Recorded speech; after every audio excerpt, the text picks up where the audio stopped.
dégage. Les ténèbres d'oppression dégage. Les autres ténèbres des agressions sexuelles dégage. Les ténèbres des conflits conjugaux dégage. Nous sommes arrivés avec le règne de Dieu. Nous sommes arrivés avec le règne de Dieu. Nous arrivons avec le règne de Dieu. Nous arrivons avec le règne de Dieu. Nous arrivons avec le règne de Dieu. Hey. Nous arrivons avec le règne de Dieu. Hey. Nous arrivons avec le règne de Dieu. Hey. Nous arrivons avec le règne de Dieu. Hey. Nous arrivons avec. Nous n'arrivons pas avec la religion. Ah. Nous n'arrivons pas avec la religion. Non, non. Ah. Nous n'arrivons pas avec les discours. Ah. Ah, le règne de Dieu est là. Ah, le règne de Dieu est là. Ah, établis-toi ici. Règne de Dieu. Hey, nous arrivons avec le règne de Dieu. Hey, nous arrivons avec que le ministère des anges soit déployé sur le territoire. Ah, règne de Dieu. Nous arrivons avec le règne de Dieu. Nous arrivons avec le règne de Dieu.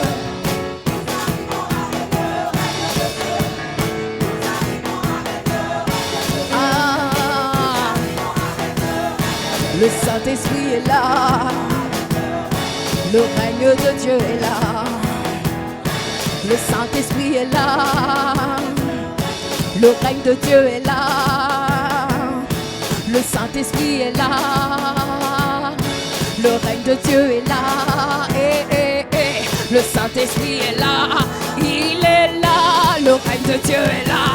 Le règne de Dieu, le Saint-Esprit est là. Ici à Boissy, le règne de Dieu est là. Dans les villes alentours, le Saint-Esprit est là. Ah, le Saint-Esprit est là.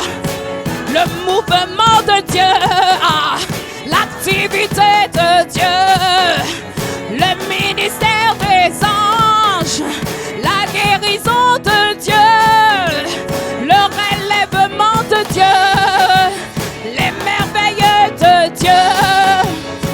En ce lieu, le Saint-Esprit, dit le Saint-Esprit, le règne de Dieu, le règne de Dieu est là.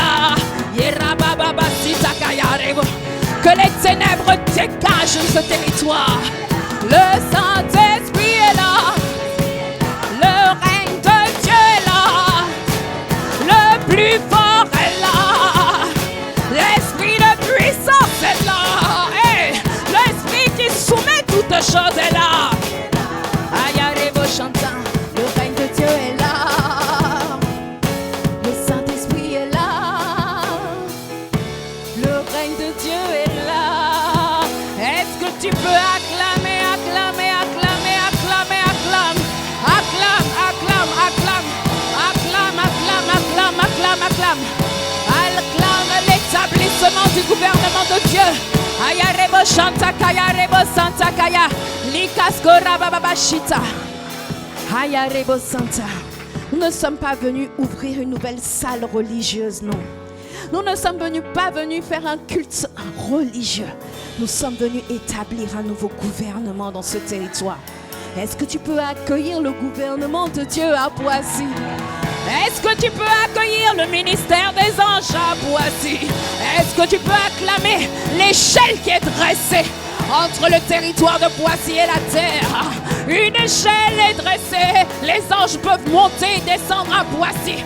Nous sommes arrivés dans le territoire. Nous ne sommes pas venus pour blaguer. Nous ne sommes pas venus pour nous promener. Nous ne sommes pas venus pour chanter.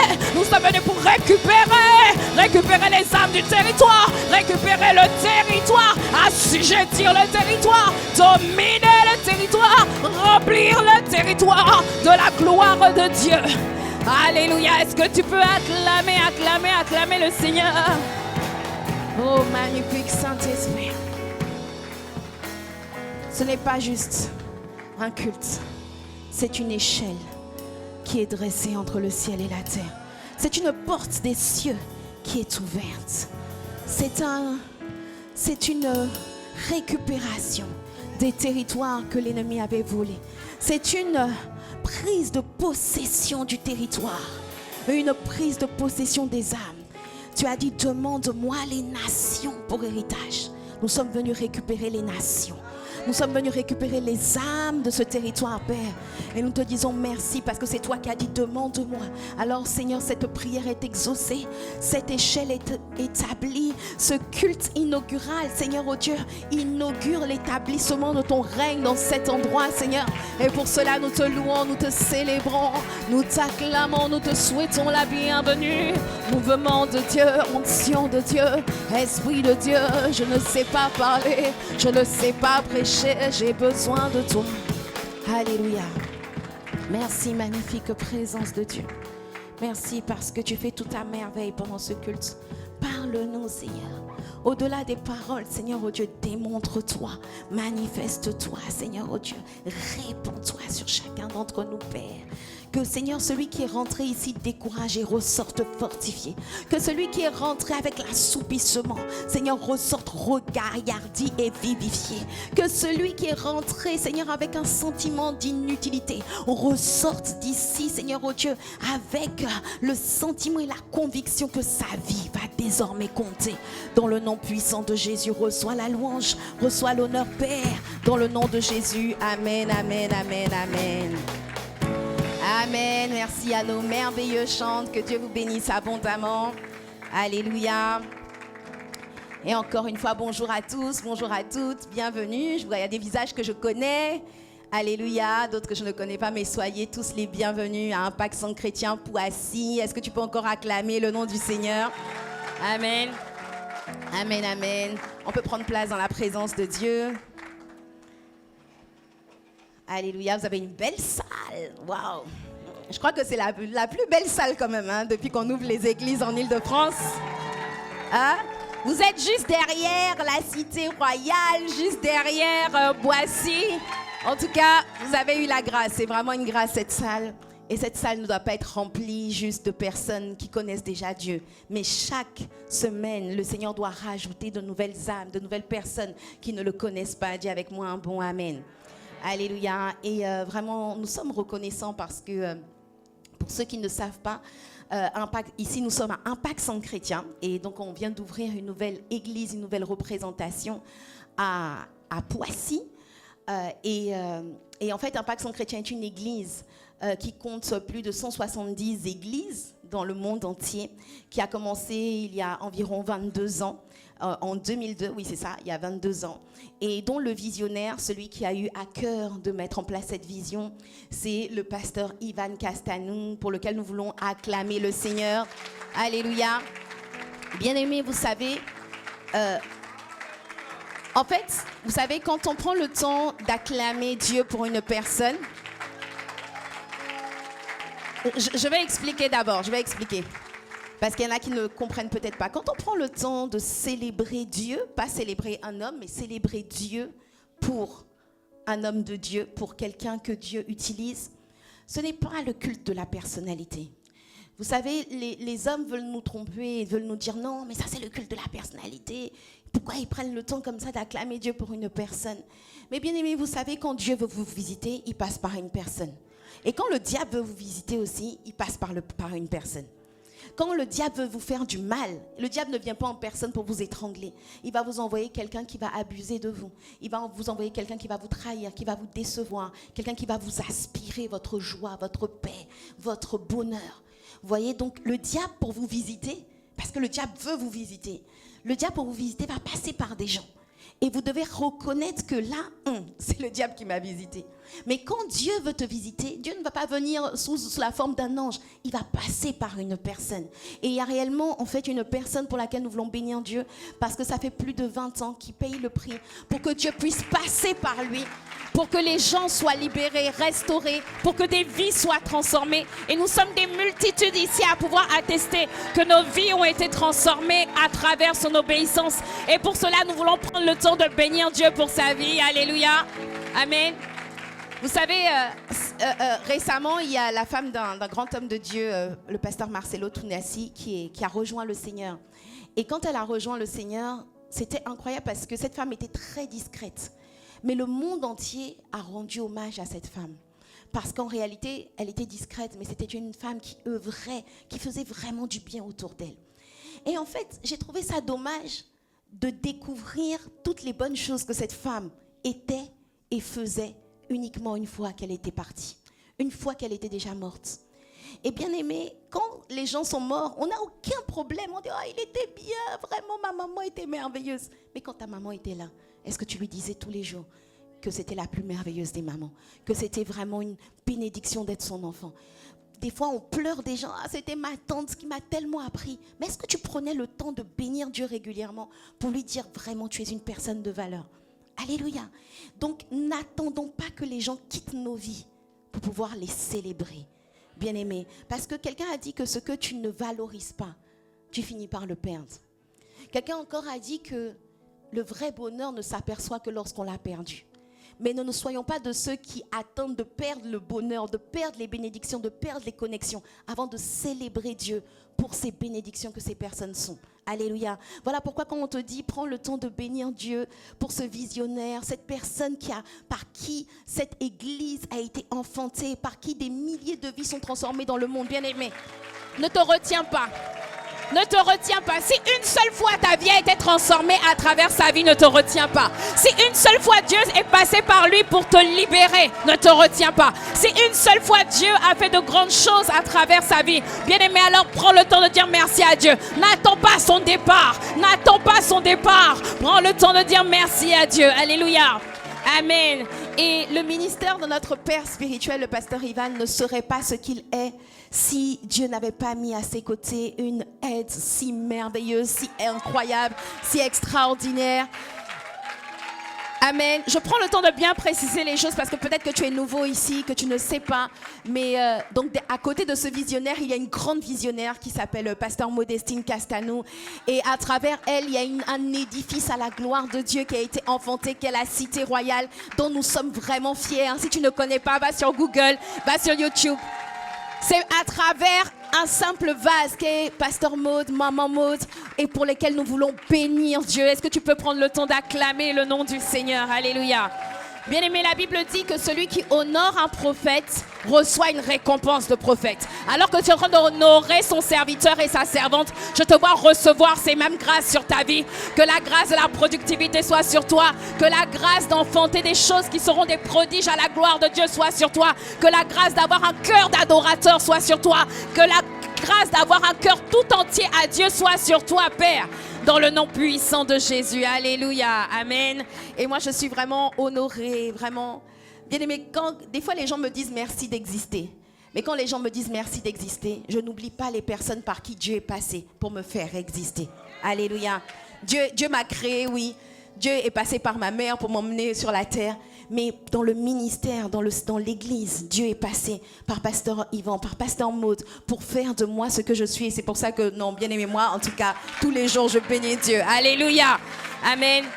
Et si je peux exercer le ministère librement, si je peux être une femme équilibrée, épanouie, comblée à tous égards, c'est parce que Dieu m'a fait une merveilleuse grâce en me donnant un merveilleux époux pour lequel je veux prendre le temps de bénir Dieu. Alléluia. Amen. Et que Dieu te localise en t'envoyant le bon conjoint, la bonne personne, une personne avec qui tu vas connecter, une personne avec qui tu vas écrire une histoire, une personne avec qui vous serez en harmonie et vous serez réellement la corde à 3 fils qui ne s'auront pas. Alléluia, dis avec moi un bon amen. Amen, amen, amen, amen. Alors vraiment, je bénis Dieu et puis merci, vraiment merci. Ça vous avez commencé à combien de temps là? 1 mois? C'est le 7e dimanche. Alléluia, le 7 c'est le chiffre de la perfection. Alléluia. Amen. Vraiment, je bénis le Seigneur pour l'obéissance de notre frère Jean-Marc. Qu'est-ce qu'on peut bénir Dieu pour sa vie? Alléluia. Pour sa merveilleuse épouse, sois béni. Et Jean-Marc a été enfanté spirituellement par notre frère Raymond Assogba. Est-ce qu'on peut prendre le temps de bénir Dieu? Waouh. Alléluia. Toi aussi, bientôt. Non seulement Dieu va se servir de toi, mais Dieu va passer par toi pour enfanter d'autres personnes dont Dieu va se servir. Dis avec moi un bon amen. Tu vas enfanter des personnes qui étaient... Tu vas gagner des âmes comme Saul de Tarse. Tu vas les amener à Christ. Et à travers cette seule personne, Dieu va bouleverser toute une génération. Tu vas gagner des âmes comme le démoniaque de Gadara. Et à travers ce démoniaque de Gadara qui va être totalement libéré, Dieu va gagner au moins 10 villes. 10, la décapole, c'est-à-dire au moins un ensemble de 10 villes. Dis avec moi, c'est mon partage et c'est mon histoire au nom de Jésus. Bien-aimé, je suis venue te dire que ta vie ne sera plus insignifiante. Ta vie sera utile pour le royaume de Dieu. Dis avec moi un bon amen. Alléluia, on peut prendre place dans la présence de Dieu. Alléluia, j'aimerais partager avec vous un message que Dieu a mis dans mon cœur dans le temps qui me reste. Ok. Alléluia. J'aimerais te parler, nous sommes le 1er septembre, c'est ça aujourd'hui ? Nous sommes le 1er septembre et j'aimerais te parler, toi, de 5 décisions qui feront en sorte que tu vas vivre une rentrée réussie. Alléluia. Bien-aimé, souvent, à la rentrée, qui a pris des bonnes résolutions pour la rentrée ? Lève la main. Moi, j'en ai prise. Qui a dit non, vraiment, cette rentrée 2024-2025, hein, surtout les étudiants, ceux qui sont dans les études, même si tu es parti en vacances, tu es revenu. En fait, les moments comme ça, le mois de janvier, le mois de septembre, c'est le moment de prendre un nouveau départ. Dis avec moi un nouveau départ. Et aujourd'hui est le jour pour toi d'un nouveau départ au nom de Jésus. Ce n'est pas un hasard si nous sommes le 1er septembre parce que Dieu est le maître des temps et des circonstances. Et aujourd'hui, Dieu veut que tu prennes un nouveau départ. Alléluia.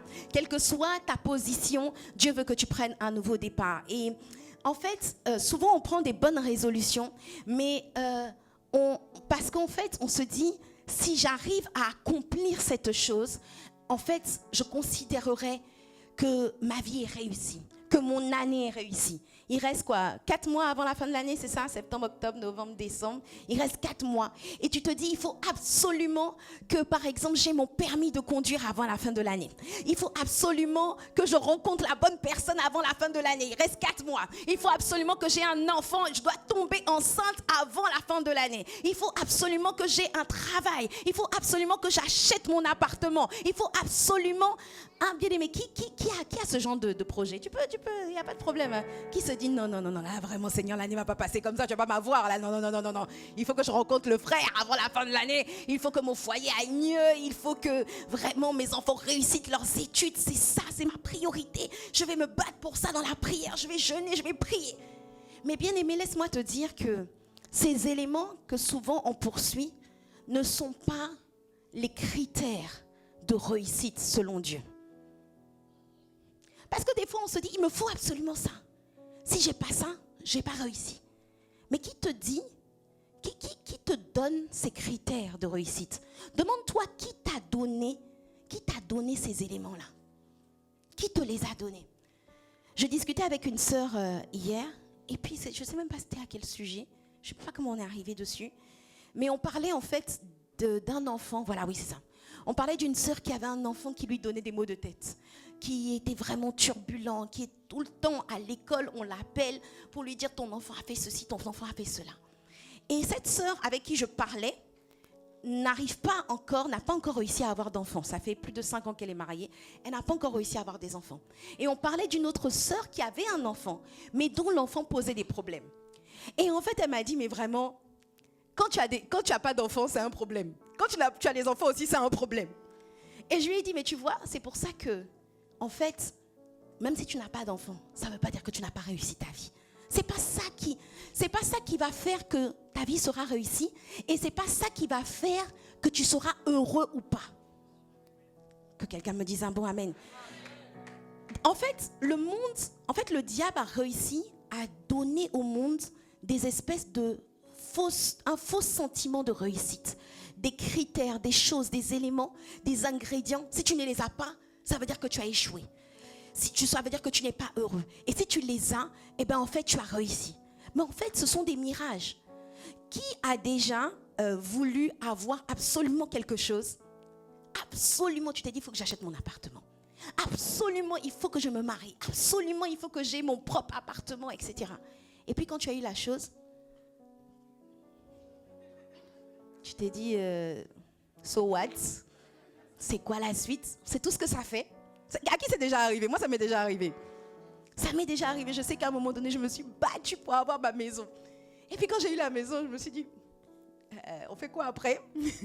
C'est tout. C'est comme si ça n'a pas comblé mon cœur. J'ai poursuivi ça. Mais quand j'ai eu ce que j'ai poursuivi, au final, j'ai eu l'impression que je devais continuer de poursuivre quelque chose pour avoir le véritable bonheur. Est-ce que quelqu'un me comprend? Qu'est-ce qui se passe? C'est-à-dire que le diable a donné au monde des éléments, bonnes études, bon travail, des enfants. Tes enfants doivent être bien polissés, les cheveux bien tirés, hein? Voilà, le couple parfait, on est heureux, on part en voyage quand on veut. Quand on ne part pas en voyage, ça veut dire qu'il y a un problème. Il faut aller l'été en vacances. Il y a des critères que le monde te donne. Et surtout avec les réseaux sociaux, c'est encore beaucoup plus marqué. Et toi, quand tu n'as pas ces choses, tu as l'impression que tu passes à côté de ta vie. Mais bien aimé, laisse-moi te dire que c'est un mensonge de l'ennemi. L'ennemi veut te détourner ton attention du véritable but de Dieu. Alléluia. Parce que ce n'est que quand tu accomplis le but ou les buts de Dieu que tu vas avoir un sentiment d'accomplissement. Et quand tu as ce sentiment d'accomplissement, c'est ce qui produit en toi le véritable bonheur. Alléluia. Bien-aimé, vous connaissez ce verset dans Matthieu 25 où Jésus dit au serviteur qui avait fait fructifier ses talents, il lui dit, bon et fidèle serviteur, entre dans la joie de ton maître. Qu'est-ce que ça veut dire? Ça veut dire que tu seras heureux, tu seras dans la joie, tu seras épanoui, tu te sentiras bien quand tu vas faire ce que Dieu te demande de faire. Parce que c'est quand tu fais ce que Dieu te demande de faire, c'est quand tu es ce que Dieu veut que tu sois, que tu ressens en toi la joie de Dieu. Parce que c'est Dieu qui répand en toi cette joie, parce qu'il fait de toi un bon et fidèle serviteur. Tant que tu n'es pas ce bon et fidèle serviteur, tant que tu n'es pas en train de marcher dans l'accomplissement du but de Dieu, alors tu te sentiras toujours vide. Tu auras toujours l'impression qu'il y a quelque chose qui te manque. Je vais vous faire une confidence. L'année dernière, je sentais que Dieu voulait que je commence à aller prêcher dans les églises le dimanche, que j'ouvre des églises. En fait, le Seigneur m'avait parlé de cette conquête qu'il y a actuellement avec plusieurs églises en Île-de-France. Mais en fait, je procrastinais. Dis avec moi, elle procrastinait. Dis à ton voisin, elle procrastinait. Hein? Je procrastinais, je me disais, oui, je vais le faire, oui, je vais le faire. Et ce qui se passait, c'est que le dimanche matin, donc j'allais à l'église à la Cité Royale tous les dimanches. Parce que j'avais du mal à sortir de ma zone de confort. J'avais du mal je sens que Dieu veut que j'aille là, mais en fait je suis bien ici, j'ai pas envie de sortir de ma zone de confort. Et en fait ce qui a commencé à se passer, c'est que le dimanche matin quand je me réveillais, je me sentais pas bien en fait. J'avais pas envie d'aller au culte. J'avais un sentiment de lassitude, je me disais, des fois même je m'inventais des maladies. Je disais non, j'ai mal à la tête, je vais pas au culte aujourd'hui. Je me sens pas bien. Et puis après, à chaque fois, je me ressaisissais. Je disais, mais pourquoi tu dis que tu te sens pas bien? Tu te sens bien, va à l'église. Mais c'est comme si j'avais envie de rien, en fait. C'était une forme de burn-out ministériel. Dis avec moi, hey! Qui a déjà ressenti ça? Soit ça. Qui a déjà ressenti ce sentiment que, ouais, bon, bof. Je vais aller à l'église, je vais revenir, je vais partir, je vais au travail, je m'en vais, je reviens. C'est comme si tu sens qu'il y a plus que ça, mais le plus que ça, tu n'arrives pas à faire le pas vers le plus que ça. Et bien aimé, ce matin, quand j'étais en train de me préparer, j'ai pas beaucoup dormi. Parce que quand je prépare les cultes, je prie quasiment, vraiment une très bonne partie de la nuit. Là, j'ai prié jusqu'à 4h du matin. J'étais à l'église pour les 1h30 de prière jusqu'à 1h du matin. Je suis venue ici à la maison, j'ai continué de prier jusqu'à 4h. Et quand mon réveil a sonné vers 7h, vraiment, j'étais fâchée avec mon réveil, quoi. Mais en même temps, j'étais en train de souffrir, c'était difficile et je me rendais compte que c'était devenu mon rythme de vie. Mais en même temps, j'avais un sentiment de gratitude. Je me suis dit, mais waouh Seigneur, je ne me suis pas rendu compte que j'ai quitté ce stade de flemme le matin à ce stade de je vais me lever et Dieu va se servir de moi pour répandre le règne de Dieu. Dis avec moi un bon amen. Bien-aimé, la raison pour laquelle peut-être que tu ne te sens pas heureux, tu ne te sens pas comblé, c'est pas parce que il te manque un appartement, un travail, un être humain dans ta vie. La raison pour laquelle tu as ce sentiment de la vie est pas chic. Ce sentiment-là que tu as, c'est parce que Dieu te demande de faire des choses que tu ne fais pas encore. Dieu veut que tu sois une personne que tu n'es pas encore. Mais je déclare et je décrète qu'aujourd'hui est un nouveau départ pour toi et que tu rentres pleinement dans le couloir de ta destinée au nom de Jésus. Dis avec moi un bon amen. Ce sentiment d'être inutile te quitte au nom de Jésus. Aujourd'hui, tu arrêtes de procrastiner et tu commences à obéir à ce que Dieu veut que tu fasses au nom de Jésus. Alléluia. Alors j'aimerais partager avec toi 5 décisions qui vont faire en sorte que tu vas sentir vraiment que ta vie est utile, que tu vas sentir vraiment que tu es sur la bonne voie, que Dieu est fier de toi, que le ciel t'escorte, que le ciel est en accord avec toi. La première décision, nous sommes dans une saison qui est absolument mauvaise, qui est une saison de ténèbres. Et la première décision que tu dois prendre avant toute chose, c'est décide d'élever ton niveau de prière comme jamais auparavant. Dis avec moi un bon amen. Bien-aimés, nous sommes dans une saison de guerre spirituelle. Je ne sais pas si tu discernes, mais avec la cérémonie des Jeux Olympiques, on était offusqués par la cérémonie d'ouverture des Jeux Olympiques. Mais moi, quand j'ai assisté à la cérémonie de clôture, j'étais estomaquée. Je me suis dit, mais en fait, c'est un culte ouvert à Satan. C'est un culte en plein air à Satan. On voit des momies qui descendent du ciel, des créatures bizarres qui se répandent. Ils ont fait une cérémonie pas d'inauguration, mais pour faire descendre le règne de Satan sur la terre. Mais je déclare et je décrète que les ténèbres qu'ils ont fait répandre vont être reculées à travers toi et moi au nom de Jésus. Voilà pourquoi, bien-aimé, dans cette saison, tu ne peux pas te permettre de blaguer avec ta vie de prière. Tu ne peux pas te permettre d'être mou spirituellement. Tu ne peux pas te permettre d'être assoupi spirituellement. Tu ne peux pas te permettre de te réveiller le matin et de regarder les réseaux sociaux. Tu ne peux pas te permettre d'assister aux scènes qui se passent dans le monde spirituel. Tu dois décider d'être un acteur dans le monde spirituel. Tu dois décider d'être de ceux qui régulent l'atmosphère spirituelle. Tu dois décider qu'il y a des gens qui vont se lever la nuit pour faire des incantations, mais toi tu vas te lever pour renverser leurs incantations et pour proclamer les projets de Dieu. Il y a des gens dans ce monde qui veulent accomplir un agenda satanique. Le pasteur Yvan l'a dit, le Covid c'est rien. La Covid, comme tu veux, là où peu importe, les ténèbres vides là, qu'ils ont répandues, ce n'est rien. Et pendant le Covid, plusieurs personnes, il y a eu 2 catégories de personnes. Dis avec moi 2 catégories de personnes. Il y a eu la catégorie des gens qui, en fait, le Covid a été comme un tremplin vers leur destinée. C'est pendant le Covid qu'ils se sont révélés. Une église comme celle d'Impact Centre Chrétien n'a pas connu par la grâce de Dieu un déclin, ni dans ses finances, ni dans le nombre de personnes, mais à travers le Covid, parce que nous avons été sensibles à ce que Dieu voulait. Pendant le Covid, l'église Impact Centre Chrétien a connu une croissance fulgurante au nom de Jésus. Et vous allez voir que pendant le Covid, il y a plein de chrétiens, plein d'églises et de chrétiens qui ont été enterrés spirituellement, qui ont perdu leur zèle, qui ont perdu leur feu. Il y a des personnes ici, venir à l'église le dimanche, c'était pas une option, c'était une obligation, c'était une routine, c'était une habitude, c'était un must-have, tu ne te posais même pas la question. Mais depuis que le Covid est passé, ce dimanche je vais en présentiel ou en distanciel. Bien-aimé, tu ne te rends pas compte qu'en le faisant, il y a quelque chose qui t'a été volé pendant le Covid.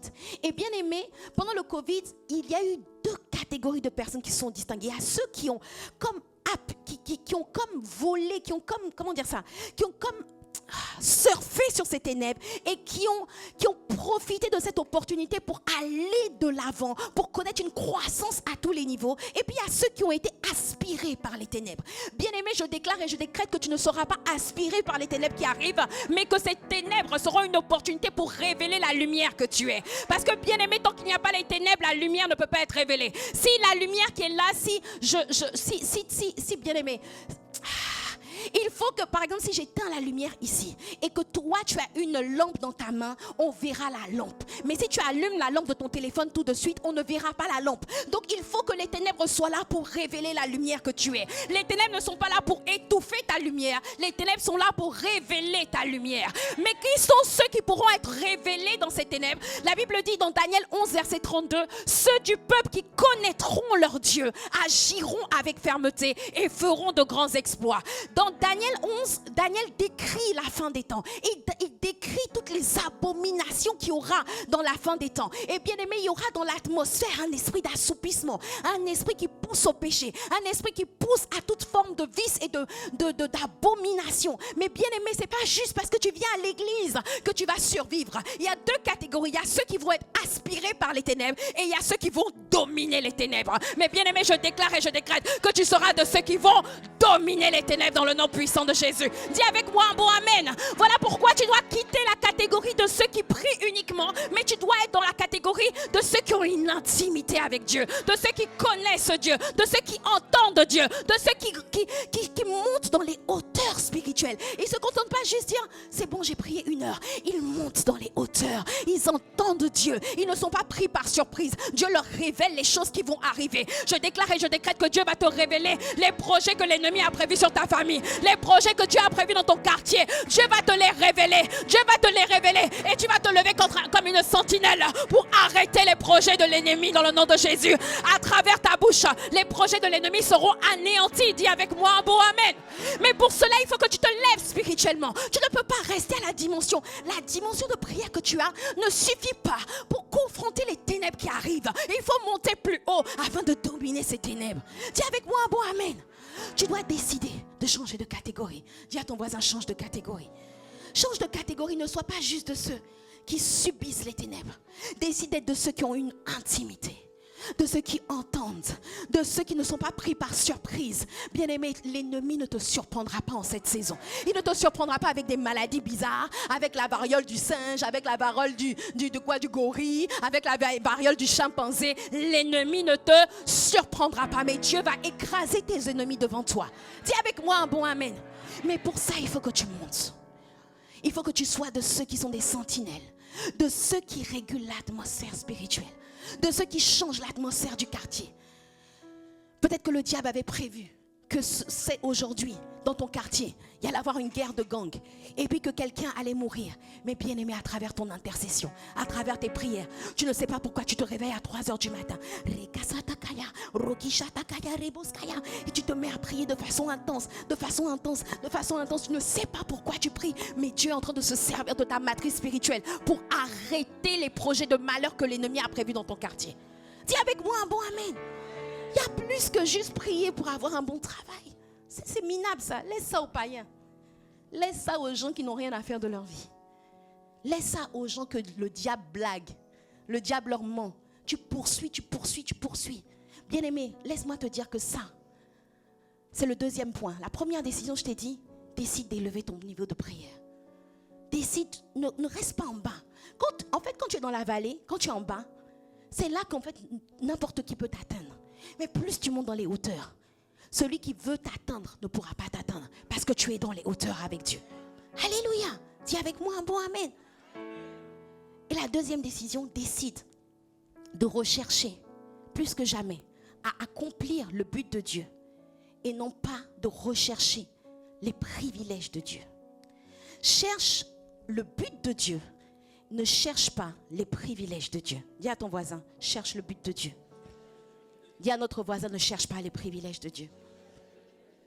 Il y a une différence entre le but et les privilèges. Il y a une différence entre les buts de Dieu et les privilèges de Dieu. Bien-aimé, je vais te donner un exemple pour que tu comprennes. Par exemple, imagine que tu viens d'avoir un poste de directeur dans ton entreprise, dans l'entreprise dans laquelle tu travailles. On vient de te promouvoir, on te met directeur général adjoint. Que quelqu'un me dise un bon amen. Que quelqu'un qui veut que ça arrive sur sa vie me dise un bon amen. Dieu est d'accord avec ça, tu peux dire un bon amen. On te met directeur général adjoint, on te dit non, on a vu ta fidélité, ta loyauté, ta rigueur. Non, on va te promouvoir. De la même manière qu'ils sont allés chercher Joseph en prison, ils vont aller te chercher pour te propulser au poste de destinée. Dis avec moi un bon amen. Donc tu es promu à un poste de directeur et à ce poste-là, on te donne une feuille de route, on te donne des objectifs à atteindre. On te dit, monsieur, il va falloir que vous releviez le chiffre d'affaires. Le chiffre d'affaires est peut-être de 50 000 euros par mois, mais nous voulons qu'à travers votre mandat, à travers votre poste, vous puissiez élever le niveau de chiffre d'affaires de 50 000 euros par mois à 500 000 euros par mois. Ça, c'est l'objectif qu'on te fixe. On te dit, on veut que désormais, à travers votre mandat, il y ait une bonne atmosphère d'équipe, parce que là en ce moment les équipes sont déchirées, les gens ne s'entendent pas, etc. Donc on te donne une fiche de poste, on te donne des objectifs clairs et on te dit qu'avec ce poste tu auras une voiture de fonction. Dis avec moi un bon amen.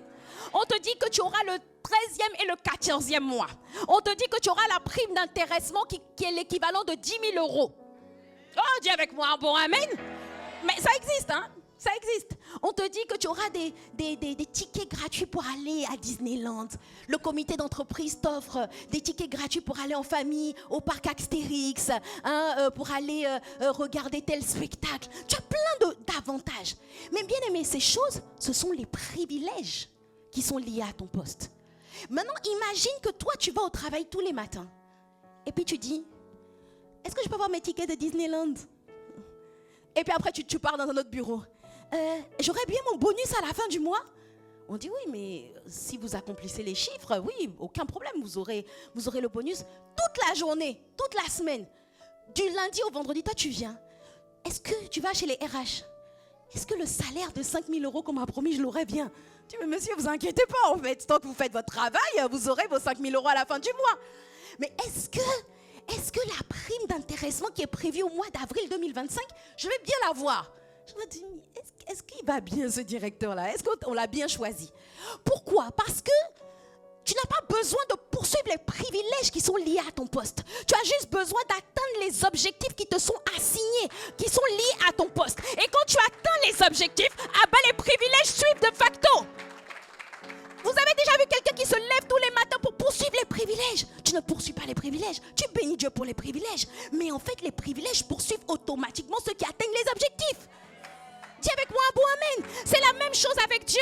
Arrête de poursuivre les privilèges. Arrête de poursuivre le mariage. Arrête de poursuivre les promotions. Arrête de poursuivre les bénédictions. Arrête de poursuivre les bonnes connexions. Je veux avoir mon permis. Je veux avoir un bon gars qui va me rendre heureux. Je veux avoir une famille épanouie. Moi, tout ce que je veux, c'est avoir un enfant. Je te demande, Seigneur, une seule chose. Juste un petit enfant. Il y en a, ils ont 10 enfants. Moi, je veux juste un petit enfant. Bien-aimé, accomplis juste les objectifs de Dieu. Et ces privilèges vont te poursuivre. Accomplis juste ce que Dieu te demande de faire et ces privilèges vont se poursuivre. Tu n'as pas besoin de poursuivre la bénédiction. Il a dit, j'ordonnerai à la bénédiction de te poursuivre. Bien-aimé, je te vois accomplir les objectifs de Dieu en cette saison et je vois les privilèges de Dieu te poursuivre. Dis avec moi un bon amen. Bien-aimé, cherche premièrement le royaume de Dieu et sa justice. Et puis toutes ces choses vont t'être accordées par-dessus. Pourquoi tu poursuis ce qui va t'être accordé de facto? Tu te trompes de combat, tu te trompes de focus, tu détournes ton énergie des choses vaines, détourne ton énergie des privilèges, tourne ton énergie vers les objectifs, les buts de Dieu. Dieu ne va pas te récompenser parce que tu as eu une Tesla. Non, c'est pour glorifier Dieu. J'organise un grand mariage à la gloire de Dieu. Tu penses qu'au jour du jugement, le Seigneur va te dire, bon et fidèle serviteur, ton mariage vraiment super bien organisé, nickel. Tu penses qu'au jour du jugement, Dieu va te dire, waouh, ta maison, tes 2 apparts que tu as mis en location, en colocation, oh là là, bon et fidèle serviteur. Dieu n'en a rien à faire de tes maisons, il n'en a rien à faire de tes clés de voiture, il n'en a rien à faire de tes Tesla, il n'en a rien à faire de ton compte en banque. Ce sont des privilèges, il va te les accorder, il n'a pas de problème avec ça. Il sait ce dont tu as besoin. Dieu veut que tu accomplisses le but pour lequel il t'a créé. Dieu veut que tu accomplisses le but pour lequel il t'a suscité. Dieu veut que tu sortes de ta routine métro, boulot, dodo et que tu commences à accomplir ce pourquoi il t'a suscité. Dis avec moi un bon amen. Et quels sont ces objectifs? Les objectifs sont dans Genèse 1, verset 26. Je ne sais pas si ça peut s'afficher. Genèse 1, verset 26. Puis Dieu dit, faisons l'homme à notre image, selon notre ressemblance. Et qu'il domine sur les poissons de la mer, etc. On peut passer. Verset 27. Dieu créa, tu peux lire avec moi, 1, 2, 3. Dieu créa l'homme à son image. Il le créa à l'image de Dieu. Il créa l'homme et la femme. Verset 28. Dieu les bénit et Dieu leur dit, soyez féconds, multipliez, remplissez la terre et l'assujettissez et dominez. On va s'arrêter là. Bien-aimé, quand Dieu a créé l'homme, il a donné une feuille de route. Reviens à la feuille de route. Des fois, tu te poses trop de questions. Oui, mais c'est quoi mon appel? Mais c'est quoi mon ministère? Mais je veux que Dieu me parle, qu'il me montre à quoi je sers. Genèse 1, verset 26 à 28. Voici ta feuille de route. Il y a la feuille de route générale et puis il y a la feuille de route spécifique. Mais si tu n'accomplis pas la feuille de route générale, tu ne pourras jamais découvrir la feuille de route spécifique. Accomplis déjà le général et puis vous savez même en médecine, quand tu veux faire une spécialité, tu fais déjà d'abord le tronc commun qui te permet d'être médecin généraliste, c'est ça non? Et puis après dans les dernières années, tu fais une spécialité. Ok, Sois d'abord un médecin généraliste avant d'être un médecin spécialiste. Accomplis le but général avant de connaître et d'accomplir le but spécifique.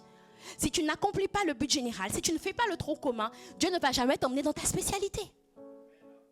Est-ce que ça fait du sens? Donc c'est quoi le but général? Soyez féconds. Il dit, Dieu, première des choses. Donc je te disais, la première décision que tu dois prendre, c'est décide d'élever ton niveau de prière. La deuxième décision, décide de poursuivre, non pas les privilèges, mais les buts de Dieu. Chaque jour, lève-toi le matin, pas pour poursuivre, même quand tu vas au travail, que ce ne soit pas pour avoir un salaire, mais que ce soit que tu es conscient que tu es un ambassadeur du royaume. Tu n'es pas dans ce travail pour rien. Tu es dans ce travail pour faire venir le règne de Dieu dans ce travail. Dis avec moi un bon amen. Quand tu le fais, Dieu sera avec toi. Les promotions vont t'escorter, les privilèges, les distinctions, les démarcations, les élevations, la faveur divine sera ton partage. Pourquoi? Parce que tu as poursuivi le but de Dieu. Les privilèges de Dieu te suivent de facto. Ça, c'est le deuxième point, la deuxième décision que tu dois prendre dans cette rentrée.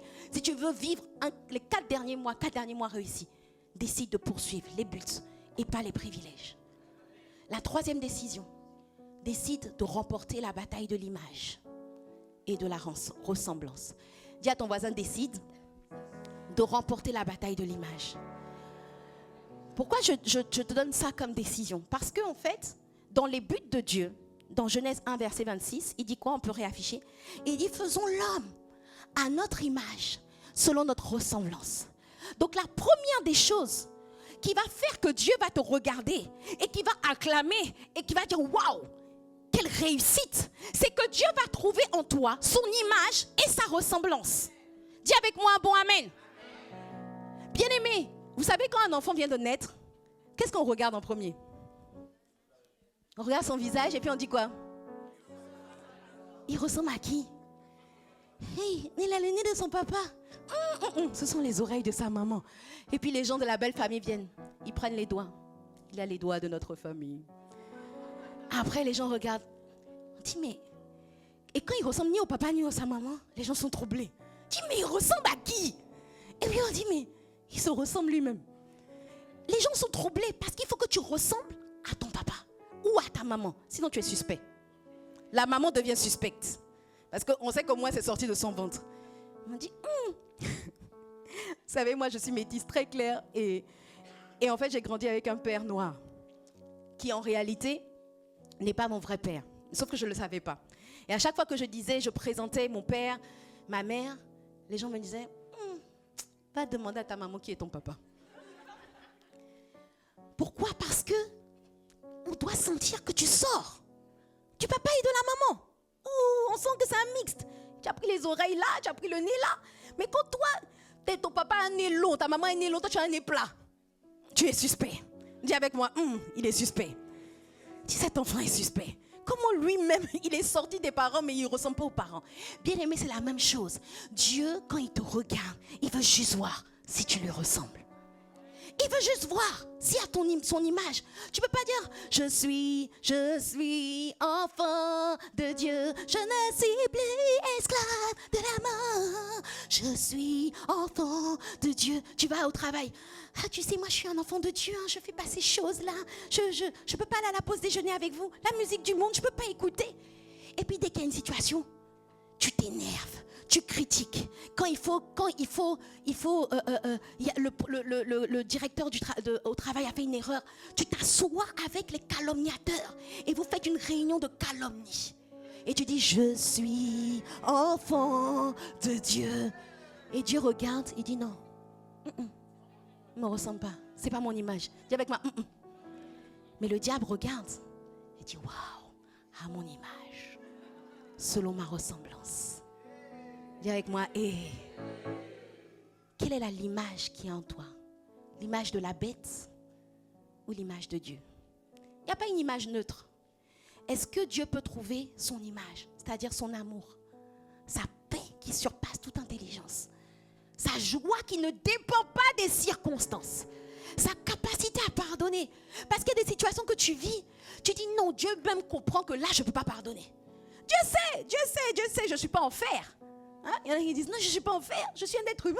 C'est normal que je sois triste. C'est normal que je m'abatte. C'est normal que je sois découragée. C'est normal que quoi d'autre que je sois que j'ai des pensées impures. Ça fait 10 ans que je n'ai pas eu de rapport sexuel. C'est normal que je me masturbe. C'est normal que je m'énerve contre ma femme, elle a un sale caractère. N'importe quel homme serait énervé. C'est normal que je trompe ma femme parce qu'elle est bizarre. C'est normal, dis avec moi, hé!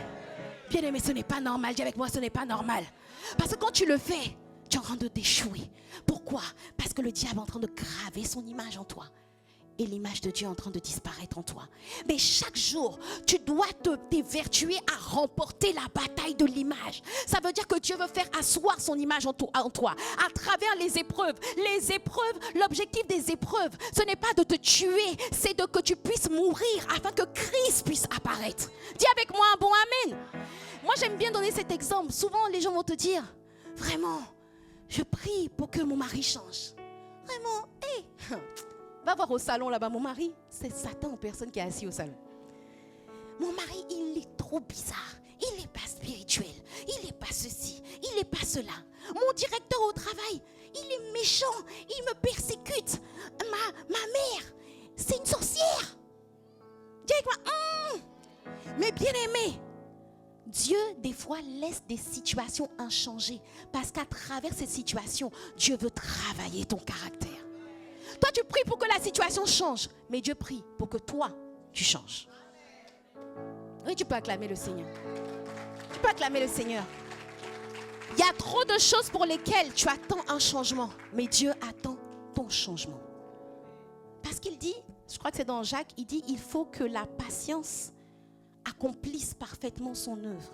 Quand tu passes par des épreuves, des fois tu dis, mais c'est bon Seigneur, j'ai compris. Non, Dieu dit, il faut que la patience accomplisse parfaitement son œuvre. Ça veut dire que Dieu voit que cet enfant qui est turbulent, à travers cet enfant qui est turbulent, toi tu pries pour son changement, mais Dieu veut que tu apprennes la patience. Dieu veut que tu apprennes l'amour. Dieu veut que tu apprennes à ne pas soupçonner le mal. Dieu veut que tu apprennes à intercéder pour lui, à ne pas le juger, à ne pas l'appeler par ses erreurs, mais à l'appeler par son potentiel. Dieu veut que toi tu changes. Mais toi tu pries pour son changement, c'est bien. Mais à travers, en attendant qu'il change, profite-toi pour laisser Christ être formé en toi. Alléluia. Des fois, il y a une maladie qui persiste. Mais c'est parce que Dieu veut former la foi de Dieu en toi. Il y a une situation, tu te dis, mais Seigneur, pourquoi depuis je prie, ça ne change pas? Dieu veut travailler le caractère de la persévérance en toi. Il y a des situations qui ne changent pas. Tu te dis, mais pourquoi depuis mon mari ne se convertit pas? Dieu veut que tu apprennes à être une femme vertueuse. Une femme qui ne murmure pas, une femme qui ne critique pas. Il veut checker est-ce qu'il y a son image en toi. Alléluia. Est-ce que le monde peut voir Dieu à travers toi? Est-ce que même si les gens ne viennent pas à l'église, ils peuvent dire, j'ai rencontré Dieu à travers cette personne?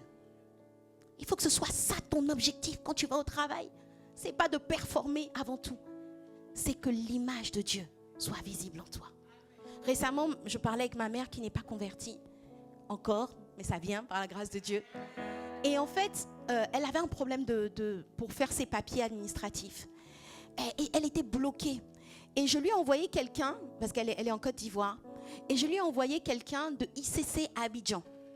Et je lui ai dit, cette personne-là, elle a des contacts, elle peut t'aider à faire tes papiers facilement. Et en fait, elle a connecté avec ce jeune homme-là, qui est un jeune d'une vingtaine d'années, elle a à peu près 70 ans. Et ce jeune, en fait, a tellement pris à cœur son dossier, parce que même avec les contacts qu'il avait, c'était difficile de faire aboutir la situation. Mais ce jeune homme a tellement pris le truc au sérieux. Il appelait ma mère tout le temps. Il disait, maman, ne t'inquiète pas, on va trouver la solution. Je prie pour toi, ne t'inquiète pas. Et ma mère me disait, mais jusqu'à ce que, le frère, il s'appelle Franck Joël. Elle me dit, jusqu'à ce que Franck Joël vienne, j'étais seule dans ma situation. Je me battais, j'étais désespérée. Je me disais, mais je ne vais jamais pouvoir trouver une solution à cette situation. Elle a dit, Dieu m'a visité à travers ce jeune homme. Elle lui a dit, mais qui es-tu? Elle a dit, en fait, Dieu est descendu dans ma situation à travers toi. Je prie que Dieu dise, que les gens qui ne connaissent pas Dieu disent que Dieu est descendu dans la famille à travers toi, que Dieu est descendu dans la situation à travers toi, que tu sois la personne pour laquelle quelqu'un va aller se coucher le soir et va se dire non, je suis venu dans ce travail, c'était pour te rencontrer. Même si je n'obtiens pas les promotions, même si je n'obtiens pas le salaire que je veux, le simple fait que je t'ai rencontré fait que j'ai atteint mon objectif à travers ce travail. Que Dieu puisse être trouvé à travers toi. Dis avec moi un bon amen. Alors ta bataille chaque jour, ça doit être Seigneur, ta prière, tes prières que tu fais là. Arrête de jeûner, 40 jours de jeûne, juste pour obtenir un travail ou un déblocage. Prie pour que Christ soit formé en toi. Prie. Et quand tu vois que le caractère de Dieu n'est pas encore formé en toi, supplie Dieu, crie à Dieu. Parce que ce n'est pas un problème que tu luttes encore peut-être avec les pensées impures, tu luttes encore avec la colère. Ce n'est pas ça le problème. Le problème, c'est est-ce que tu es en train de te battre pour que ça parte et que l'amour de Dieu soit formé en toi, la capacité à pardonner soit d'être formée en toi, ou est-ce que tu trouves que c'est normal? Bien-aimé, que ce soit ta bataille du quotidien, que tu sois ton sujet de prière prioritaire, que Christ soit visible en moi, que l'amour de Dieu soit visible en moi, que ta joie qui ne dépend pas des circonstances soit visible en moi, que les gens puissent être visités à travers moi, que tu sois visible, qu'ils puissent dire je n'ai jamais vu Jésus, mais je crois qu'à travers toi, Jésus est venu me visiter. Dis avec moi un bon amen. Alléluia. La bataille de l'image. Parce que bien-aimé, tu dois comprendre que les gens qui seront qualifiés pour l'enlèvement, parce que Jésus revient bientôt, ceux que Jésus va prendre ne sont pas ceux qui ont beaucoup servi à l'église, ne sont pas ceux qui ont fait 40 jours de jeûne, ce n'est pas ceux qui ont eu une vie de prière assidue. Dieu va regarder le cœur. Il va dire, est-ce que je suis visible dedans? Ou est-ce que c'est l'image de la bête? Est-ce que c'est l'image de Christ? Ou est-ce que c'est l'image de la bête? Qu'aucun manque de pardon, qu'aucune amertume, qu'aucune colère, qu'aucune jalousie, qu'aucune animosité, qu'aucune rancœur, qu'aucun découragement, qu'aucune impatience, que rien du diable ne soit visible en toi dans le nom puissant de Jésus. Que le diable vienne, qu'aucune impureté, qu'aucune convoitise, qu'aucune impudicité, qu'aucune frustration, que l'amour de Dieu, que le Christ soit formé à travers toi. Dis avec moi un bon amen. Je te vois remporter la bataille de l'image dans le nom puissant de Jésus. Je te vois être prêt pour le retour de Jésus dans le nom puissant de Jésus. Dis avec moi un bon amen.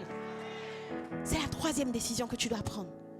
Et ça, même si tu n'as pas d'appartement, même si tu n'as pas de travail, si on voit Christ en toi, tu pourras dire, waouh Seigneur, bien joué, on a bien bossé, année réussie.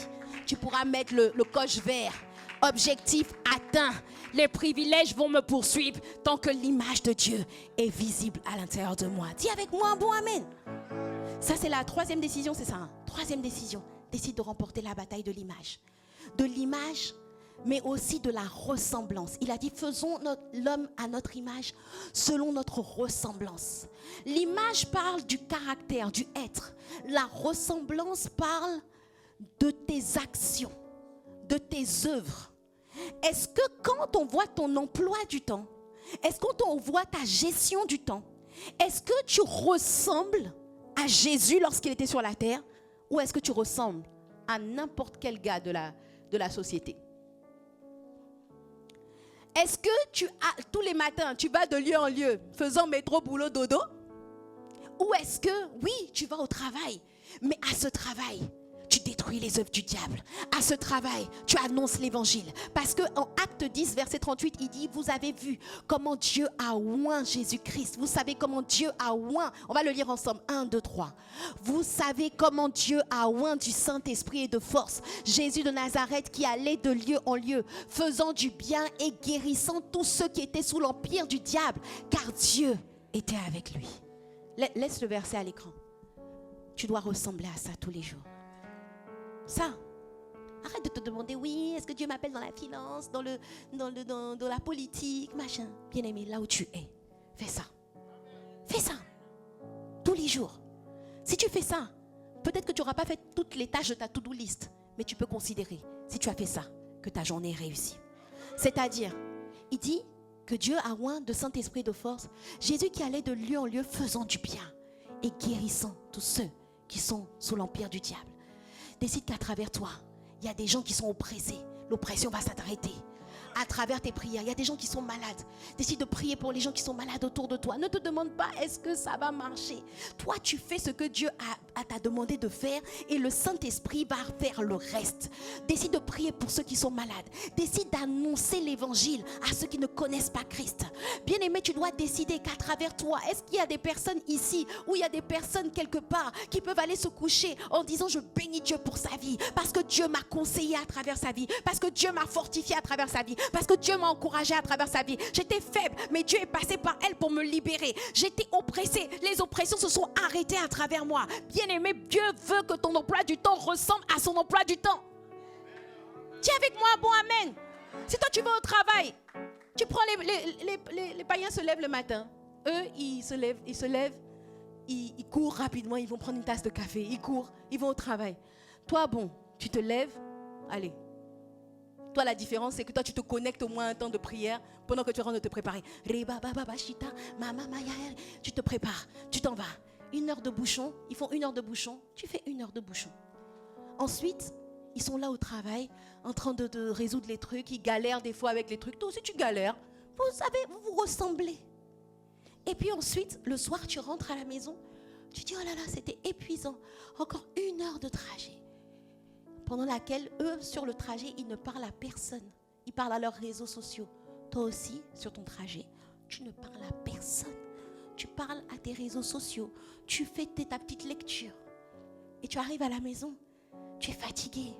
Tu fais les devoirs avec les enfants. Ou tu dis, oh, allez, je vais me détendre. Une petite série. Et puis tu t'endors devant la série. Ta vie ressemble à celle des gens du monde. Bien-aimé, que Dieu change ton emploi du temps. Dieu va changer ton emploi du temps. Tu vas te lever le matin, tu vas te réveiller avant l'aurore. Et quand tu vas te réveiller, tu vas commander au matin. Tu vas arrêter les événements, les circonstances. Tu vas changer l'atmosphère spirituelle de ton quartier, de ton travail. C'est ça ton nouvel emploi du temps. Et ensuite, sur le chemin du trajet, tu vas voir quelqu'un qui a l'air triste. Et tu vas lui annoncer l'évangile. Ou peut-être que si tu es en voiture, tu vas profiter de ton trajet. Et tu vas appeler quelqu'un pour le fortifier, pour l'encourager. Et ensuite, tu vas arriver au travail. Et il y a ce gars qui est tout en train de pleurer. Cette fille qui a l'air triste. Tu vas la fortifier. Tu vas lui dire que c'est possible. Qu'elle n'est pas un échec. Que Dieu a des projets de paix. Et non pas de malheur pour sa vie. Ah oui, tu vas travailler, mais entre deux, pendant la pause, tu vas prendre des rendez-vous qui ont l'air d'être des rendez-vous entre collègues, mais ce sont des rendez-vous entre personnes prisonnières et un libérateur qui décide de se lever. Tu vas, pendant la pause déjeuner, ta pause déjeuner ne sera pas pour remplir ton ventre, ta pause déjeuner sera pour libérer les captifs, ta pause déjeuner sera pour annoncer l'évangile, ta pause déjeuner va être utile pour le royaume de Dieu. Et quand tu repars sur le chemin du retour, ah, tu vas encore annoncer l'évangile à quelqu'un, ou tu vas encore prendre ton téléphone et fortifier quelqu'un qui était malade. Tu vas dire, ok, tu es malade, ça fait 1 semaine que je t'ai pas vu, je t'appelle, je t'encourage, je te fortifie, prends courage. Et quand cette personne va dire, elle va dire, waouh, j'étais abattue, mais quand j'ai raccroché avec toi, j'ai senti la force revenir en moi, bien aimé, c'est ton nouvel emploi du temps. Et après, tu rentres à la maison, on est jeudi, tu ouvres ta maison pour une famille d'impact, tu arrives un peu plus tôt, tu prépares l'atmosphère spirituelle, les gens viennent, tu invites tes voisins, tu invites les gens de l'église qui sont autour, mais tu invites aussi les voisins qui ne connaissent pas, et vous êtes en train de partager la parole. Et pendant que vous partagez la parole, quelqu'un dit, oh là là, mon cœur brûle quand vous expliquez ce que vous êtes en train d'expliquer. Tu dis, c'est normal, l'Esprit de Dieu est à l'œuvre. Veux-tu faire la prière du salut? Veux-tu revenir à Dieu? Et progressivement, tu vas gagner des âmes, tu vas les ramener à Jésus-Christ. Et bien aimé, tu vas aller te coucher le soir. Et quand tu vas aller te coucher le soir, tu vas entendre en toi, bon et fidèle serviteur, entre dans la joie de ton maître. Alléluia! Et quand tu vas repartir au travail, sans que tu n'en aies fait ta préoccupation, ton directeur va t'appeler. Il va dire, madame, on a remarqué votre travail. Vous allez avoir une promotion. Qu'est-ce qui est en train de se passer? J'ai accompli le but. Les privilèges me poursuivent. J'ai accompli le but. Les privilèges me poursuivent. Tu voulais acheter une nouvelle maison, mais tu n'avais pas envie de consacrer tout ton temps pour acheter cette maison. Tu voulais consacrer ton temps pour le royaume. Tu consacres ton temps pour le royaume. Et Dieu fait en sorte, il va toucher l'agent immobilier, il va toucher le banquier. Et ils vont dire, on ne sait pas pourquoi, mais on sent juste qu'on doit vous vendre la maison. On ne sait pas pourquoi, mais on sent juste qu'on doit vous faire une réduction. Et tu vas dire, waouh, tu vas venir à l'église, tu vas dire la faveur d'en haut, la faveur d'en bas. Bien-aimé, j'ai un témoignage. J'ai accompli le but et les privilèges m'ont poursuivi. Bien-aimé, que ce soit ton nouvel emploi du temps, que tu puisses ressembler à Dieu, que ton emploi du temps ressemble à celui de Jésus-Christ quand il était sur la terre. Dis avec moi un bon amen. À son image, selon sa ressemblance. Alléluia. C'était la troisième, c'est ça? Troisième décision. La quatrième décision. Décide non seulement d'être à l'image et à la ressemblance de Dieu, mais il a dit soyez féconds. Ensuite il a dit multipliez-vous. Dis avec moi multipliez-vous. C'est quoi se multiplier? Se multiplier, c'est gagner des âmes, affermir des âmes. Parce que bien aimé, on multiplie quoi? On multiplie pas des chrétiens. C'est pas quand il y a plein de chrétiens qu'on s'est multiplié. On s'est multiplié lorsque j'ai gagné une âme. Et cette âme était remplie de rejet. Et le rejet l'a quitté.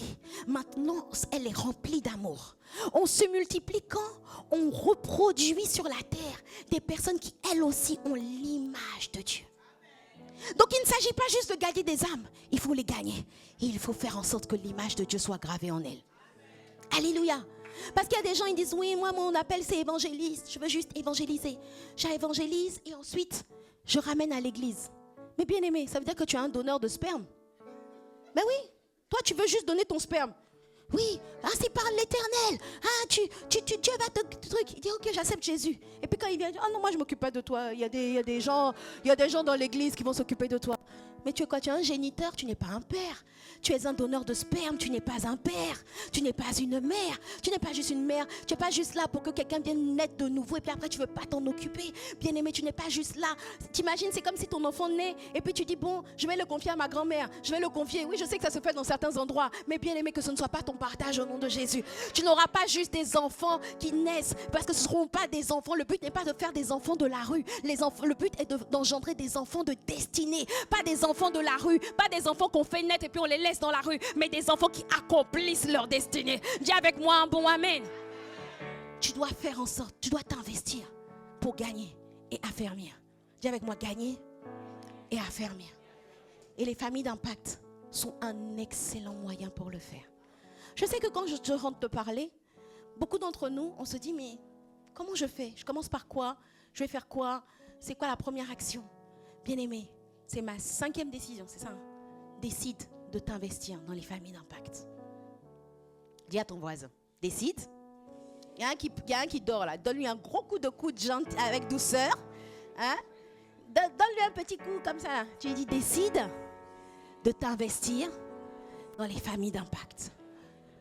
Pourquoi les familles d'impact? Parce que bien aimé, c'est à travers les familles d'impact, je vous ai dit que l'ordre de mission c'était soyez féconds, multipliez et ensuite remplissez la terre. C'est à travers les familles d'impact qu'on peut remplir la ville de Poissy. C'est à travers les familles d'impact qu'on peut remplir les villes alentours. Dis avec moi un bon amen.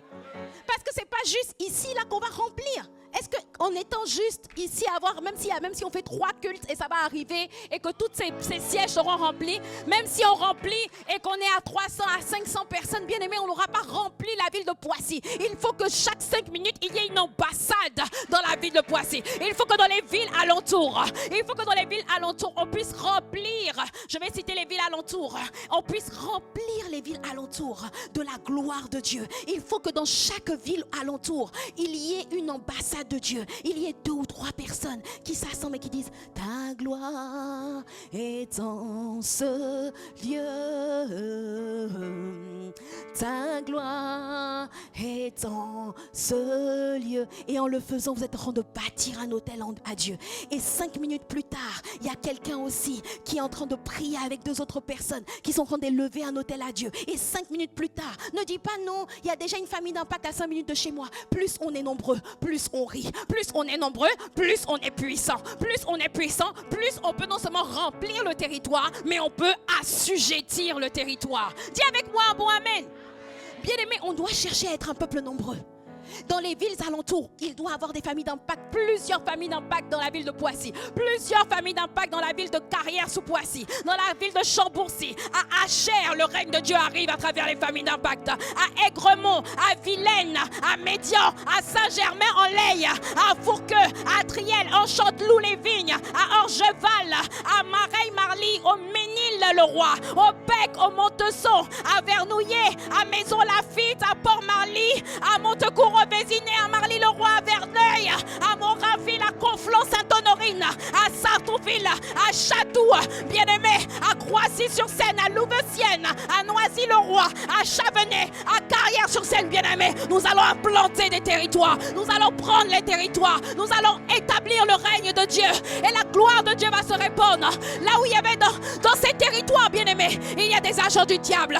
Dans ces territoires, il y a des gens qui se lèvent pour faire des incantations, pour envoyer des sorts. Mais bien-aimés, il y aura 2 ou 3 personnes ici qui vont se lever pour dégager les ténèbres, pour faire venir le règne de Dieu dans ces territoires. Ah, dis avec moi un beau amen. Bien-aimé, décide de t'investir dans les familles d'impact. Tu ouvres ta maison est une échelle entre le ciel et la terre. Tu ouvres ta maison et à travers de ta maison, bien-aimé, on ne te demande pas grand-chose. Ouvre juste ta maison. On ne te demande pas grand-chose. Rejoins si tu ne peux pas parce que tu habites chez tes parents, parce que ton mari est bizarre, peu importe. On te demande une chose. Investis-toi dans une famille d'impact. Quand je te dis affermis et gagne des âmes, tu ne sais pas peut-être comment faire. Va dans une famille d'impact. Et progressivement, peut-être que toi tu vas juste inviter ton voisin et le pilote va évangéliser le voisin. Si toi tu n'as pas le courage d'ouvrir la bouche, quelqu'un d'autre aura le courage. Mais décide d'obéir à l'instruction. Bien-aimé, des fois on se pose trop de questions, on a trop de schémas, on dit oui, non, je veux que Dieu se serve de moi, mais Dieu t'a donné une instruction, ouvre ta maison ou rejoins une famille d'impact. Bien-aimé, il est temps que tu obéisses, parce que derrière ton obéissance se cachent de grands privilèges, derrière ton obéissance il y a des gratifications que Dieu veut te donner, derrière ton obéissance il se cache une vie, une dimension de vie où ta vie sera escortée par le ciel. Ah bien-aimé, c'est à travers les familles d'impact que tu peux accomplir le multipliez-vous.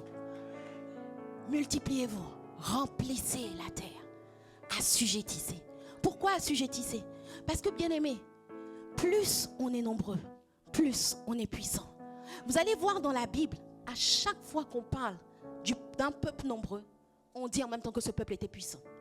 Vous allez voir dans Exode 1, Pharaon commence à redouter la présence des enfants d'Israël en Égypte. Pourquoi? Est-ce que c'est parce que les enfants d'Israël avaient des armes?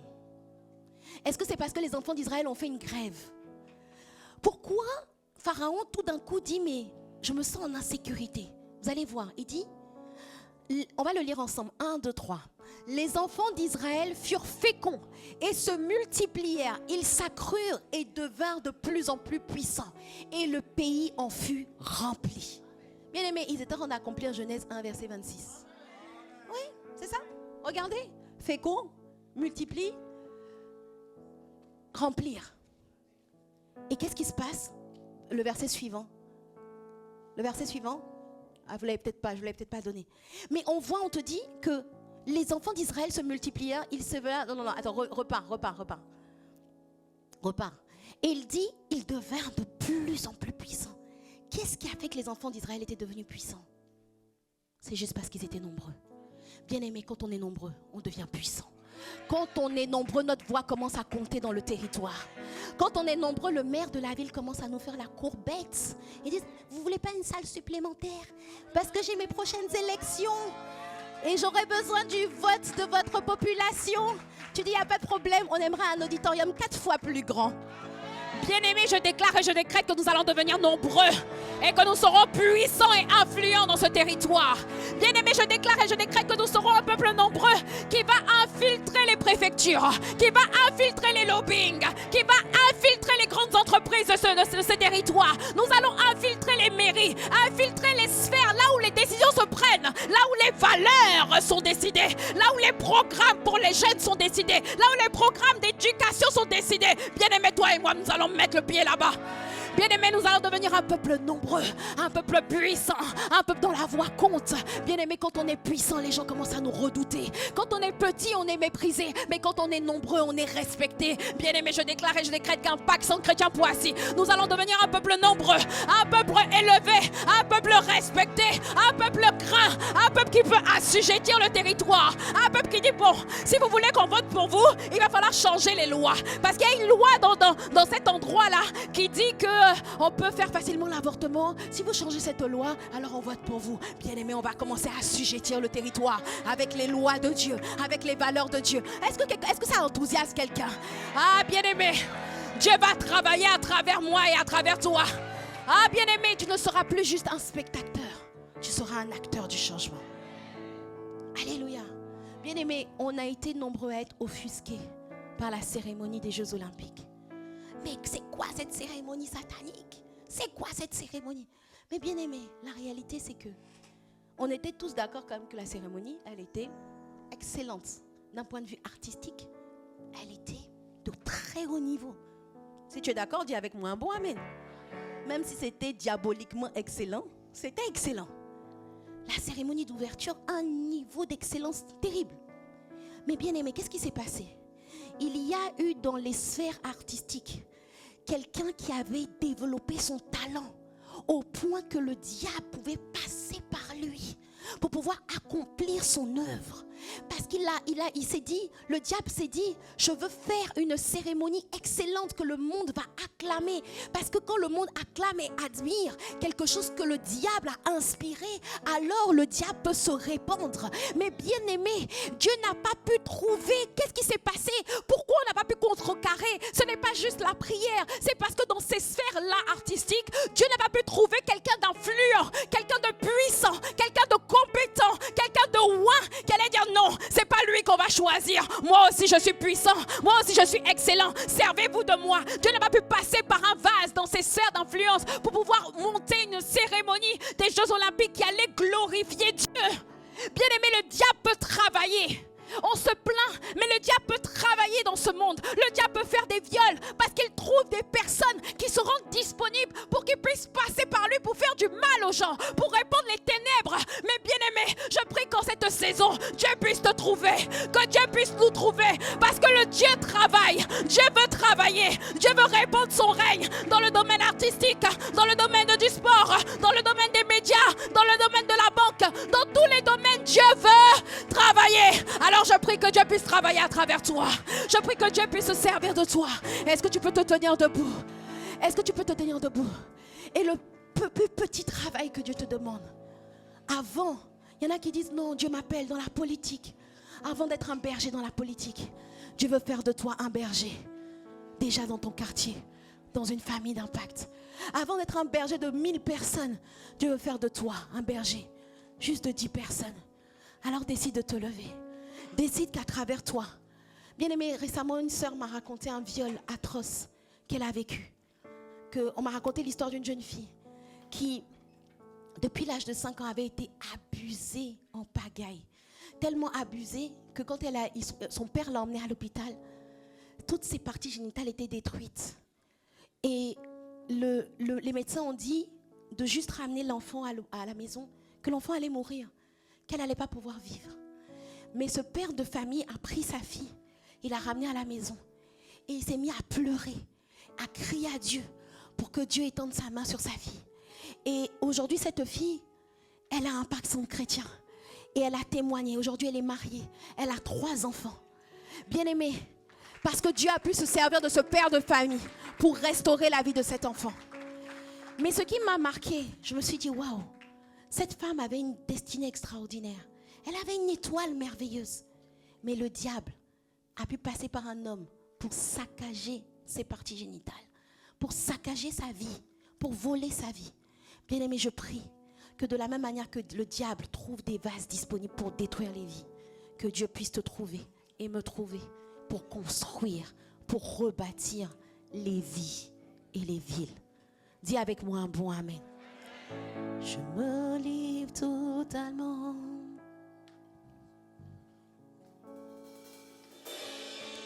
Je me livre totalement. tu peux m'utiliser. Je me livre totalement. Sers-toi de moi. Je me livre totalement.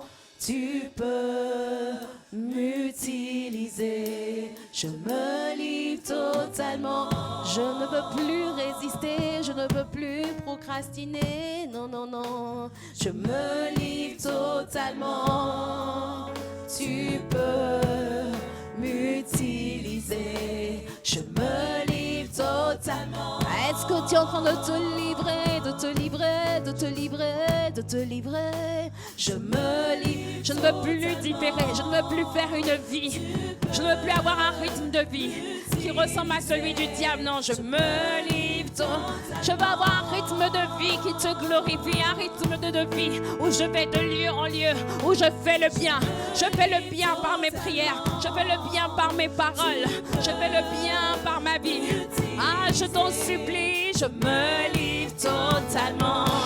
Sers-toi de moi, je t'en supplie, Abba. Je me livre. Ah, que ton image soit visible en moi, Seigneur.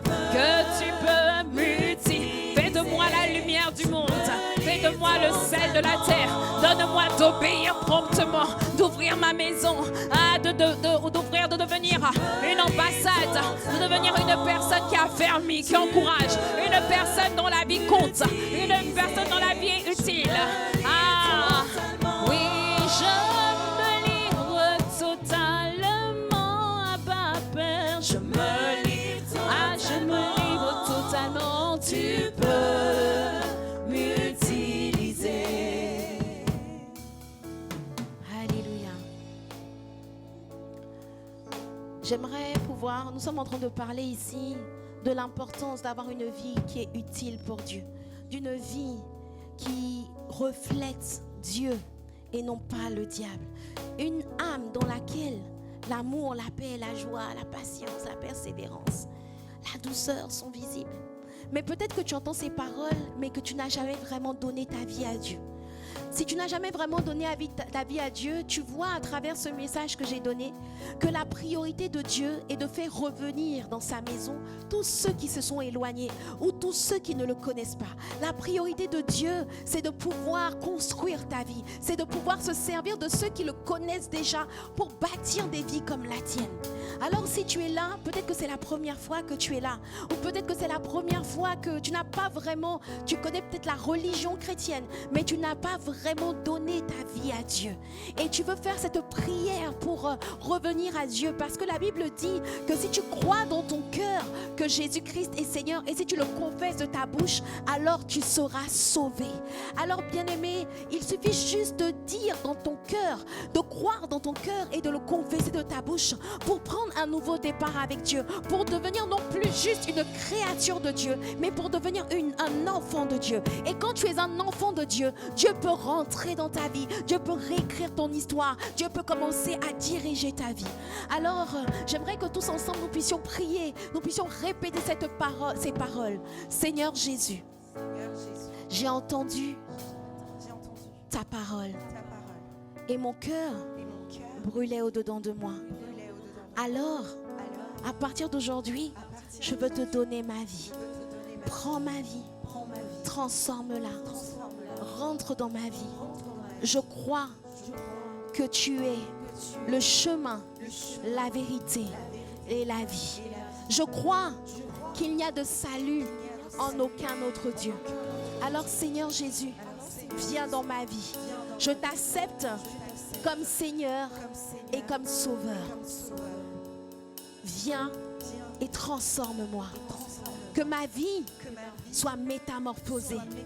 Que je puisse, à partir d'aujourd'hui, prendre un nouveau départ avec Dieu. Au nom de Jésus. Amen, amen, amen, amen, amen. Alléluia. Alors, si tu as fait, j'aimerais juste qu'on baisse la tête en signe de respect envers Dieu. On ferme les yeux, on baisse la tête. Et j'aimerais juste t'inviter, toi qui as fait cette prière pour la toute première fois, toi qui peut-être tu t'étais éloigné de Dieu et tu veux te rapprocher de Dieu. Tu étais peut-être complètement, tu étais dans la religion, mais tu n'avais pas une véritable relation avec Dieu. Et à partir d'aujourd'hui, tu veux donner les rênes de ta vie à Dieu. Si c'est ton cas, je veux t'inviter à lever la main là où tu es. Discrètement, tu peux lever la main là où tu es, parce qu'afin que le ciel puisse te localiser, afin que Dieu puisse prendre le contrôle de ta vie et réécrire ton histoire. Si c'est ton cas, là où tu es, lève la main tout simplement, parce que Dieu dit que si tu n'as pas honte de lui, il n'aura pas honte de toi. Dieu dit que si tu l'acceptes comme Seigneur et Sauveur, alors il pourra réécrire ton histoire. Alors si tu es là aujourd'hui, la Bible dit que si tu es là aujourd'hui, n'endurcis pas ton cœur. C'est aujourd'hui ton jour, c'est aujourd'hui que tu prends un nouveau départ avec Dieu. Si c'est ton cas, lève la main là bien haut, lève la main bien haut, n'aie pas honte, lève la main bien haut, lève la main bien haut. Si tu veux vraiment prendre ce nouveau départ avec Dieu, lève ta main bien haut. Et je vais te demander de faire un pas supplémentaire, de venir devant. Est-ce qu'on peut acclamer le Seigneur? Il y a une, il y a deux, il y a trois personnes qui ont levé la main. Tu peux venir devant afin qu'on puisse prier pour toi. Tu peux venir devant afin qu'on puisse prier pour toi. Alléluia. Aujourd'hui est un jour de joie.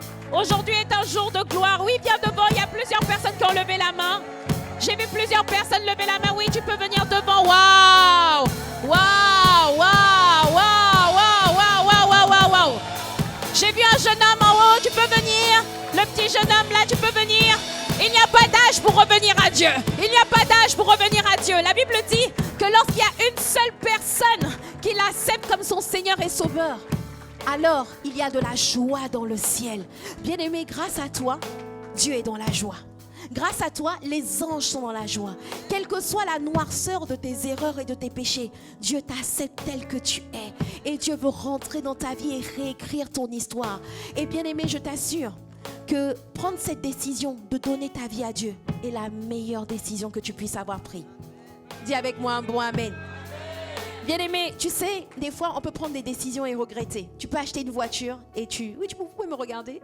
Tu peux acheter une voiture et tu regrettes d'avoir acheté ta voiture. Tu peux te mettre en couple avec quelqu'un et puis tu regrettes. Tu dis, oh, je pensais que cette fille, elle était bien, mais en fait, finalement, elle n'est pas bien.